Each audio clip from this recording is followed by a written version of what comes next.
Video like जरूर कर लीजिए और ऐसे वीडियो लगातार फ्री में पाने के लिए चैनल को तुरंत सब्सक्राइब कर लीजिए और बेल आइकन को जरूर टैप कर लीजिए ताकि आगे भी सारे वीडियो आपको मिलते रहे। यूट्यूब में फॉलो करते हैं तो प्लीज ये वाला फ्री टेलीग्राम चैनल जरूर ज्वाइन कर लीजिएगा। सारे नोटिफिकेशन सारे अपडेट यहीं पे आते हैं, ध्यान रखिए। हेलो फ्रेंड्स, आपका स्वागत है आपके अपने परिवार सीसेट प्रिपरेशन पर। आज की इस क्लास में हम लोग यूपी पीसीएस 2023 में आए हुए सीसेट प्रश्नों को हल करेंगे। जो सीसेट का पेपर होता है उसमें कुल 100 प्रश्न आते हैं।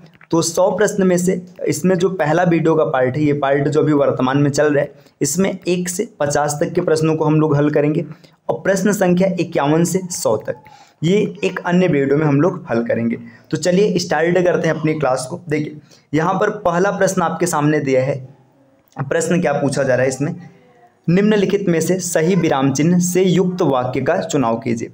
4 ऑप्शन दिए हैं, ए बी सी डी। इसमें आपको देखना है कि किस विकल्प में सही विराम चिन्ह का प्रयोग किया गया। देखिए सुनो सुनो वह गा रही, यहाँ पर 2 बार कॉमा का प्रयोग किया गया तो ये गलत हो जाएगा। आगे है राम लक्ष्मण और शत्रुघ्न पधारे हैं। देखिए राम लक्ष्मण, यहाँ पे विस्मयादि बोधक विराम का प्रयोग हुआ है तो ये गलत हो जाएगा। आगे राम नरेश गोबर गणेश है, ये एकदम सही है ना। आगे जब देखिए ये सही हो गया तो आगे चेक करने की ज़रूरत नहीं है। आप चेक कर सकते हैं क्या आप हरिद्वार से आ रहे हैं, तो यहाँ पे क्वेश्चन मार्क होना चाहिए था, प्रश्नवाचक चिन्ह, लेकिन यहाँ पे प्रश्नवाचक चिन्ह नहीं है तो ये भी बिल्कुल गलत है। इसका सही आंसर होगा ऑप्शन नंबर सी। दूसरा प्रश्न है, जिलाधिकारी ने सबको उपस्थित रहने का निर्देश दिया है में कौन सा वाच्य। देखिए वाच्य 2 प्रकार का होता है। अगर वाच्य की बात किया जाए ये 2 प्रकार का होता है, एक कर्तृवाच्य और दूसरा कर्मवाच्य। जो कर्तृवाच्य होता है इसमें कर्ता प्रधान होता है और जो कर्मवाच्य होता है उसमें कर्म प्रधान होता है। जिलाधिकारी ये कर्ता के स्थान पर प्रयोग किया गया, मतलब ये इसमें कर्ता प्रधान है तो इसमें कर्तृवाच्य होगा, ऑप्शन नंबर बी। तीसरा प्रश्न है, निम्नलिखित वाक्यों में से वह वाक्य चुनिए जिसमें सार्वनामिक विशेषण का प्रयोग किया गया। देखिए सार्वनामिक विशेषण क्या है, इसके बारे में अगर मैं आपको बताऊं तो सार्वनामिक विशेषण एक ऐसा विशेषण होता है जिसमें सर्वनाम किसी संज्ञा से पहले आता है और उसकी विशेषता बताता है। देखिए कोई भी सर्वनाम रहेगा वो संज्ञा से पहले आएगा और उसकी विशेषता बताएगा। देखिए यहाँ पे सर्वनाम है लेकिन इसके बाद में संज्ञा नहीं, मतलब सार्वनामिक विशेषण ऐसे रहेगा, पहले ये संज्ञा है, संज्ञा से पहले कोई सर्वनाम रहेगा और ये सर्वनाम क्या करेगा, इस संज्ञा की विशेषता बताएगा। ठीक, तो देखिए यहाँ पे सर्वनाम है लेकिन संज्ञा नहीं है तो ये गलत हो गया है ना। वहाँ सैकड़ों लोग, देखिए ये आपका क्या है, देखिए यहाँ एक तरीके से मतलब वहाँ है ना, ये आप सर्वनाम इसको मान सकते हैं। ठीक है, मतलब एक जगह के बारे में बता रहा है लेकिन यहाँ पे ये भी नहीं है। ठीक है, यहाँ पे क्योंकि ये सैकड़ों वर्ड जो है ये खुद ही मतलब क्या है, एक तरीके से नंबर के बारे में बता रहा है। देखिए 5 लीटर, यहाँ पे नंबर आ गया, ये नहीं हो पाएगा है ना। कोई आदमी आ रहा है, देखिए कोई, यहाँ पे सर्वनाम है, आदमी क्या है, संज्ञा है। अब ये जो सर्वनाम है इस आदमी की विशेषता बता रहे हैं तो ऑप्शन नंबर डी इसका बिल्कुल सही होगा।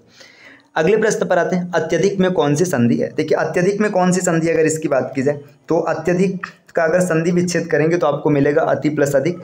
यहाँ पर सही ऑप्शन होगा बिल्कुल यड़ संधि।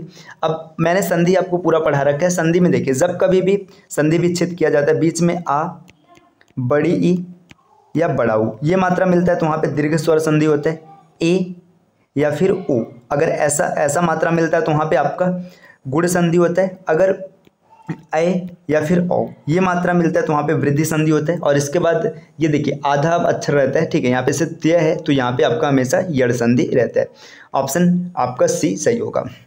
अगला प्रश्न है, जिन शब्दों से काम का करना या होना पाया जाता है उसे क्या कहते हैं। देखिए कार्य का होना पाया जाता है उसे क्रिया कहते हैं, ऑप्शन नंबर सी।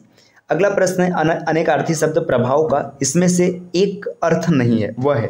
देखिए प्रभाव की बात करेंगे तो प्रभाव का क्या अर्थ नहीं हो सकता, ये प्रश्न पूछा जा रहा है। देखिए प्रभाव है आपके पास, मतलब आपके पास सामर्थ्य है, ये अर्थ होगा। ठीक, प्रभाव मतलब आपकी महिमा है, आपका प्रभाव है, ये भी सही है। ठीक है, विग्रह, विग्रह का प्रभाव से कोई लेना देना नहीं है, बाकी प्रभाव है मतलब दबाव भी है तो इसका सही ऑप्शन होगा ऑप्शन नंबर सी। प्रभाव का विग्रह से कोई मतलब नहीं होता। चलिए आते हैं अगले प्रश्न पर। अगला प्रश्न आपके सामने ये है, प्रश्न संख्या 7। इनमें से विलोम शब्दों का सही युग्म है। देखिए आकुंचन, आकुंचन का मतलब होता है सिकुड़ना, प्रसारण का मतलब होता है फैलना, तो ये विलोम युग्म एकदम सही है। ठीक, आगे चेक करते हैं और भी देख लेते हैं कि अल्पज्ञ अवज्ञ, अल्पज्ञ और अवज्ञ नहीं होता, ये गलत हो जाएगा। ठीक, सन्मुख उन्मुख, देखिए ये सन्मुख, ये जो सम्मुख रहता है सम्मुख का उन्मुख होता है तो ये भी गलत हो जाएगा। आगे जंगम स्थावर, तो देखिए जंगम जो होता है ना, ये स्थावर शब्द देख के याद है, जंगम और स्थावर बना होता है, तो स्थावर का चंचल नहीं होगा, स्थावर का जंगम होगा, ये भी गलत हो जाएगा। आते हैं अगले प्रश्न पर। 8वां, निम्न शब्द में से एक शब्द युग्म सरस्वती का पर्यायवाची नहीं है, वो कौन सा है? देखिए हेम, अब यहाँ पर शुरू से ही पता चल गया, हेम जो होता है, हेम मतलब सोना होता है ना, तो यहाँ पे सरस्वती का पर्यायवाची नहीं रहेगा। तो बाकी आगे के ऑप्शन आप चेक ही नहीं करिए, फिर भी चल जाएगा, बाकी आप चेक करना चाहते तो देख लीजिए। गिरा, बीड़ा पाड़ी, बीड़ा पाड़ी मतलब जिसने हाथ में बीड़ा धारण किया। शारदा, वागीसा, ये भी सरस्वती का पर्यायवाची। भारती और वाड़ी, ये भी सरस्वती का पर्यायवाची है। प्रश्न संख्या 9, निम्नलिखित में से कौन सी लोकोक्ति लाक्षणिक अर्थ सहित सही, मतलब कौन सी लोकोक्ति ऐसी है जो सही है? देखिए, जो बोले जे बोले सो घी को जाए, महाकृपण नहीं है ना, सब टके का खेल है, मतलब पैसा ही सब कुछ करवाता है, ये बिल्कुल सही ऑप्शन है, ऑप्शन नंबर बी। अगला प्रश्न देखिए, प्रश्न संख्या 10 पर आते हैं। प्रश्न संख्या 10 यहाँ पर क्या बोल रहे हैं, इनमें से कौन सा तद्भव शब्द है, मतलब कौन सा शब्द तद्भव? देखिए तद्भव और तत्सम, अगर इसके बारे में बात करें, जो तद्भव होता है, तद्भव कोई भी शब्द जो संस्कृत से उत्पन्न हुआ और उसका स्वरूप बदलते बदलते हिंदी में आया, उसको तद्भव कहते हैं, और अगर संस्कृत से डायरेक्ट हिंदी में आ गया तो उसको तत्सम कहते हैं। तो यहाँ पे आक जो है, आक तद्भव शब्द है, बाकी ये सब अंधकार, आषाढ़, अश्रु, ये सब तत्सम शब्द है।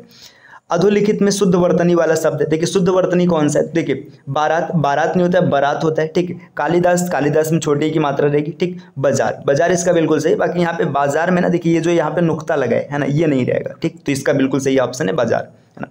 अब यहाँ पर एक पैसेज दिया है, तो पैसेज को पढ़ते हैं, देखिए पैसेज में क्या पूछा जा रहा है, पैसेज को देखते हैं।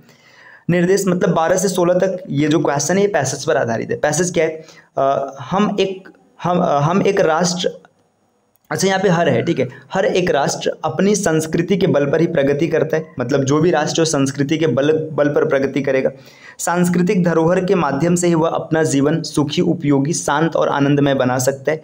सभ्यता और संस्कृति में घनिष्ठ संबंध होते हुए भी अंतर है। जीवन को श्रेष्ठ तथा उन्नत बनाने की साधनाओं का नाम संस्कृति है, ठीक है, इस लाइन को याद रखिएगा, है ना। और उन साधनाओं से प्राप्त जीवन प्रणाली का नाम सभ्यता है।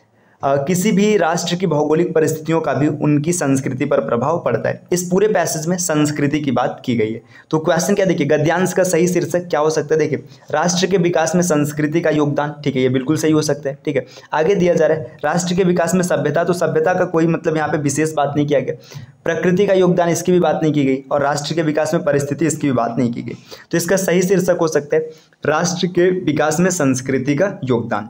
अगला देखिए, अगले प्रश्न पर क्या है, राष्ट्र किसके बल पर प्रगति करते हैं, मतलब राष्ट्र किसके बल पर प्रगति करता है? तो अभी आपने देखा संस्कृति के बल पे, तो यहाँ पे ऑप्शन डी इसका बिल्कुल सही हो जाएगा। चलिए आते हैं नेक्स्ट अगले प्रश्न पर। देखिए अगला प्रश्न क्या है, प्रश्न संख्या 14, गद्यांश में किस शब्द का प्रयोग नहीं है? संस्कृति का प्रयोग किया गया था, प्रकृति का प्रयोग किया गया था, संस्कृति का प्रयोग किया गया था, सभ्यता का प्रयोग किया गया था, परिस्थिति का प्रयोग किया गया था। अब प्रकृति का प्रयोग विशेष तौर पे कहीं नहीं किया गया था, है ना। तो ये 3 शब्द आपको देखने के लिए मिला था, संस्कृति, सभ्यता, परिस्थिति, और प्रकृति नहीं मिला। प्रत्येक राष्ट्र की संस्कृति वहाँ की भौगोलिक परिस्थितियों पर निर्भर करती है, आपने पढ़ा था पीछे पैसेज में, ऑप्शन नंबर ए सही हो जाएगा। सभ्यता और संस्कृति में देखिए, अब यहाँ पे आपने पीछे क्या देखा था, घनिष्ठ संबंध होते हुए भी अंतर होता है। केवल घनिष्ठ संबंध नहीं होगा, है ना, केवल अंतर है ये भी नहीं होगा, कोई संबंध नहीं, ये भी गलत हो जाएगा, घनिष्ठ संबंध होते हुए भी अंतर है, ऑप्शन नंबर डी। द्विरुक्ति संबंधी अशुद्ध शब्द नहीं है। देखिए यहाँ पे बोला जा रहा है ना कि जो द्विरुक्ति संबंधी अशुद्ध शब्द है वो नहीं है, मतलब कौन सा शब्द शुद्ध होगा। तो बात करें द्विरुक्ति का, तो द्विरुक्ति वे शब्द होते हैं जिनका मतलब उच्चारण भले ही अलग अलग रहे लेकिन अर्थ एक जैसे है। देखिए अच्छी संगति, है ना, आपकी भौदिया, गजराज, देखिए गजराज मतलब भी हाथी होता है और हाथी मतलब भी हाथी होता है, तो इसका ऑप्शन सी हो सकता है, ठीक। तो यहाँ पे द्विरुक्ति शब्द का देखिए यहाँ पे पूछा अशुद्ध शब्द नहीं, मतलब शुद्ध चाहिए, तो यहाँ पे ऑप्शन सी हो जाएगा।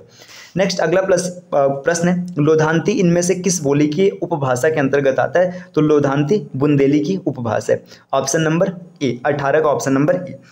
चलिए आते हैं अगले प्रश्न पर। अब यहाँ पे क्वेश्चन है, अवधि किस अपभ्रंश से विकसित हुई है? तो देखिए हिंदी के विकास में ये मैंने आपको पूरा पढ़ा रखा है। जो अवधि है ये अवधि, बघेली, छत्तीसगढ़ी, है ना, ये सब अर्धमागधी अपभ्रंश से विकसित हुए, ठीक। अब अगला है, निम्नलिखित में से शुद्ध वाक्य। देखिए श्री कृष्ण के अनेकों नाम है, तो अनेकों ये प्लूरल नहीं बनेगा, गलत हो जाएगा, है ना। श्री कृष्ण के अनेक नाम है, ये सही हो सकता है।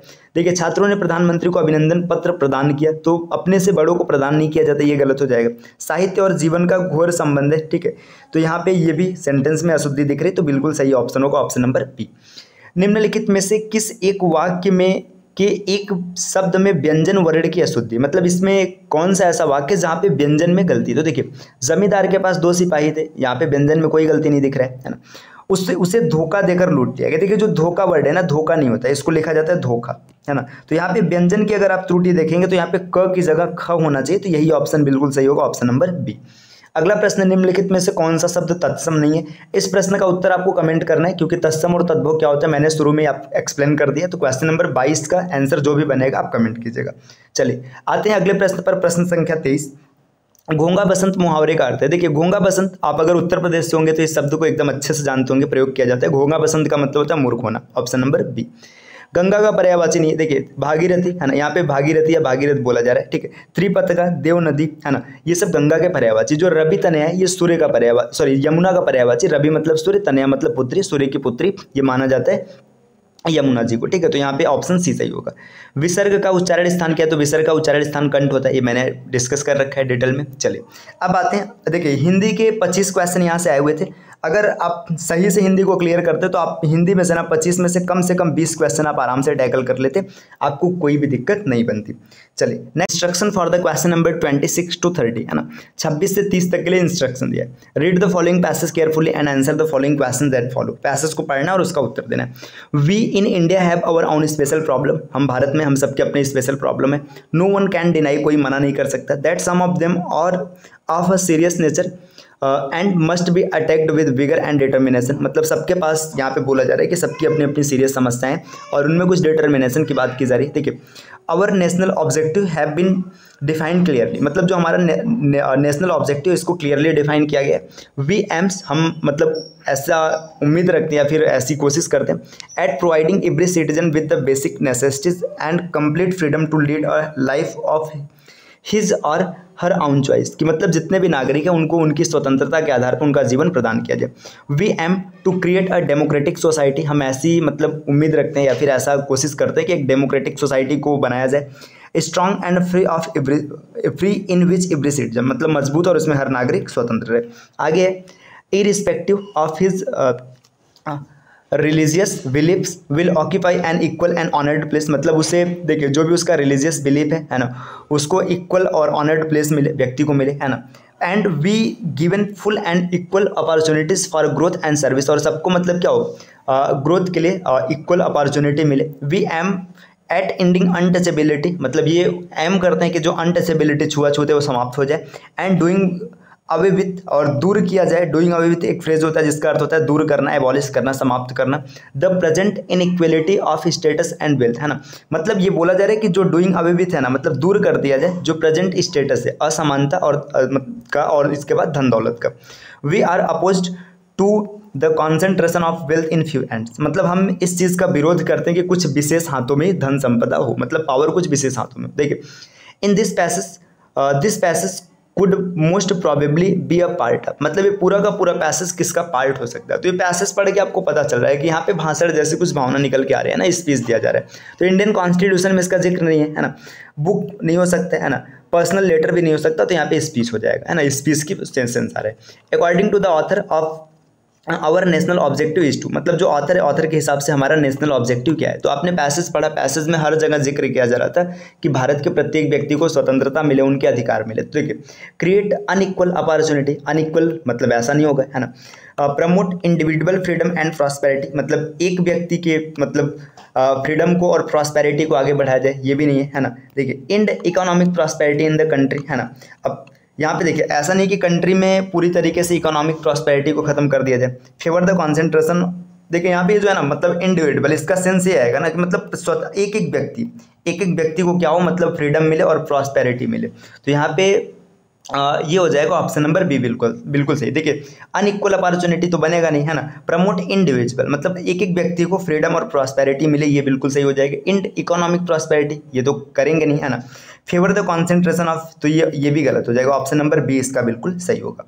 चलिए आते हैं नेक्स्ट अगले प्रश्न पर, आते हैं प्रश्न नंबर 29 पे। क्वेश्चन नंबर 29 क्या है, देखिए the underline word in the passage vigour mean, है ना। ये जो विगर मीन है इसका मतलब क्या होगा, तो इसका मतलब जो होता है फोर्स होता है, ऑप्शन नंबर बी।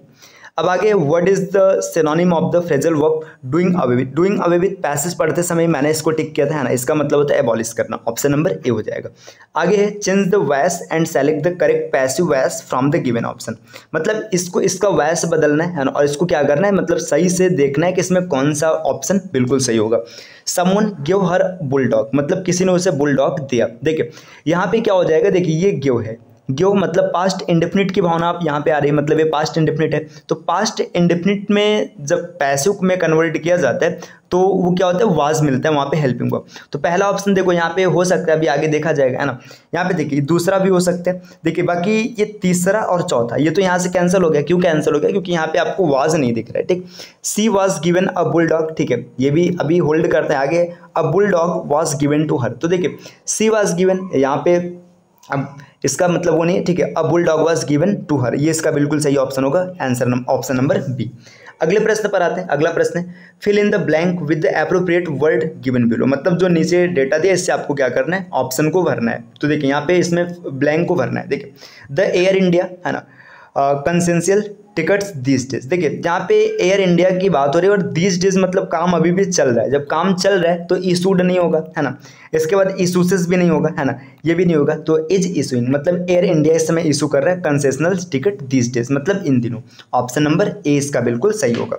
चलिए आते हैं अगले अगले प्रश्न पर। अगला प्रश्न यहाँ पर क्या दिया है, क्वेश्चन नंबर 33, है ना। क्वेश्चन 33 है transform the following simple sentence into complex sentence, है ना। मतलब इस सिंपल सेंटेंस को कॉम्प्लेक्स सेंटेंस में बदलना है। ही एडमिटेड हिज मिस्टेक, ठीक है, ही मतलब उसने एडमिटेड मतलब स्वीकार कर लिया, हिज मिस्टेक, ठीक है। तो इसका जो कॉम्प्लेक्स रूप होगा ये ऐसा होगा कि उसने मान लिया कि उसने गलती किया था। देखिए he admitted that he was mistaken, ऐसा नहीं होगा, ठीक है।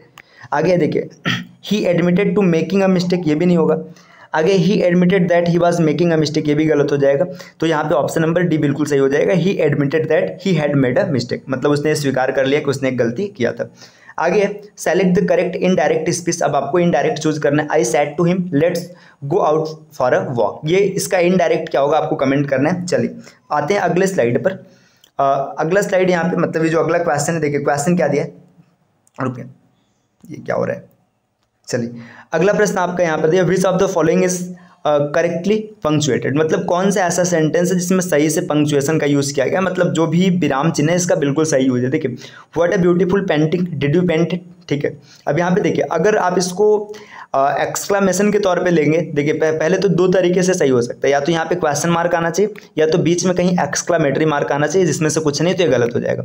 आगे what a beautiful painting did you paint it, है ना, एक्सक्लामेशन मार्क है ना, ब्यूटीफुल पेंटिंग यहीं पर आना चाहिए था, ये भी गलत हो जाएगा। आगे है what a beautiful painting did you paint it, ये भी गलत हो जाएगा। ये इसका बिल्कुल सही ऑप्शन है, ऑप्शन नंबर डी।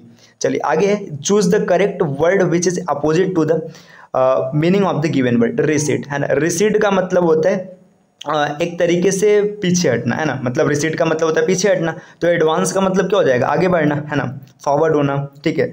तो ये इसका बिल्कुल सही ऑप्शन हो जाएगा, ऑप्शन नंबर ए, ठीक। अगला प्रश्न आपके सामने है find out the miss spelled word, है मतलब कौन सा ऐसा वर्ड है जिसमें मीनिंग गलत है। तो देखिए सीज बिल्कुल सही मीनिंग है ना। डिसीव DECIEVE, है ना। देखिए डिसीव की जो मीनिंग है ना, डिसीव की मीनिंग DE, है ना, CIEVE, है ना, ये भी बिल्कुल सही दिख रहा है। डिसीव मतलब धोखा देना। बिलीव ये भी सही दिख रहा है ना। रेन का मतलब होता है साम्राज्य, जिसमें सभी ऑप्शन बिल्कुल सही दिख रहे हैं, है ना। या DE देखिए डिसीव की मीनिंग ना ये नहीं होती, ये होती है DECEIV, है ना। तो ये ऑप्शन होगा डिसीव, ठीक। ये इसका बिल्कुल सही ऑप्शन होगा, ऑप्शन नंबर बी। चलिए आते हैं अगले प्रश्न पे। यहाँ पे देखिए दिया choose the correct one which best expresses the meaning of the phrasal of underline word. जो अंडरलाइन किया गया like a कॉग in a wheel, है ना। लाइक अ कॉग का मतलब होता है एन अनइम्पॉर्टेंट पर्सन, मतलब एकदम ऐसे समझ दो ना जिसका कोई महत्व नहीं है ना। तो यहाँ पे हो जाएगा ऑप्शन नंबर डी। आते हैं अगले प्रश्न पर, क्वेश्चन नंबर 39। अब यहाँ पे दिया है choose the correct word which expresses the meaning of the underline word in the given sentence, है ना। पेंजेंट, है ना। पेंजेंट का मतलब होता है एक तरीके से बहुत जो चीज़ों को पसंद कर रहा है उसके प्रति उसका रुझान है, उसको देखने की उसकी इच्छा है ना। तो यहाँ पे पेंजेंट का बिल्कुल सही ऑप्शन हो जाएगा लाइकिंग, ऑप्शन नंबर सी, है ना। चलिए आते हैं अगले प्रश्न पर, क्वेश्चन नंबर 40। क्वेश्चन नंबर 40 क्या है, consider the following sentence and choose the correct option, है ना। अब यहाँ पे इस क्वेश्चन को आप सॉल्व कर लीजिएगा। देखिए इस पार्ट 1 में हम लोगों ने 1 से 40 तक के क्वेश्चन के सॉल्यूशन को देखा है ना, विस्तार में समझा है कि कौन सा ऑप्शन सही होगा। तो आज हम लोग हिंदी और इंग्लिश, है ना, हिंदी एंड इंग्लिश, ये 2 सेक्शन को कवर किए, तो इसको यहाँ पे स्टॉप करते हैं। ठीक है, अगला जो क्लास होगा, अब देखिए मैंने स्टार्ट में बोला था कि 50 तक हम लोग कवर करेंगे, लेकिन अब हिंदी और इंग्लिश का सेक्शन डन हो गया, तो मुझे लग रहा है कि यहाँ पे इसको स्टॉप कर देना चाहिए। देखिए आगे से ना ये रीजनिंग का सेक्शन है ना, इसमें कुछ मैथ्स के क्वेश्चन होंगे और इंटरपर्सनल स्किल होगा। तो ये जो बचे हुए क्वेश्चन है, 60 क्वेश्चन जो आपके बच रहे हैं ना, इसको हम लोग नेक्स्ट वीडियो में कवर करेंगे। ये वीडियो आपको आज के दिन, है ना, आज का दिन मतलब आज की जो तारीख है ना, 7 अक्टूबर, है ना, 7 अक्टूबर को शाम को 9 बजे, रात को 9 बजे आपको इसी चैनल पर रात को 9 बजे ये वीडियो मिल जाएगी। ठीक, तो आप रात को 9 बजे देख लीजिएगा ये वीडियो, है ना। जो बचे हुए क्वेश्चन है 41 से लेकर के पूरे 100 तक का सॉल्यूशन। ठीक, इसमें कुछ क्वेश्चंस ऐसे होंगे जो मतलब जो ज़्यादा आसान क्वेश्चन होंगे उनका खाली आंसर बता दिया जाएगा, और बाकी जो क्वेश्चन कठिन होंगे उसको सॉल्व कर दिया जाएगा। तो चलिए आज की क्लास को हम लोग यहाँ पे स्टॉप करते हैं, मिलते हैं नेक्स्ट वीडियो में नेक्स्ट डेटा के साथ, कुछ नए नॉलेज के साथ। तब तक के लिए take care, bye bye and thank you.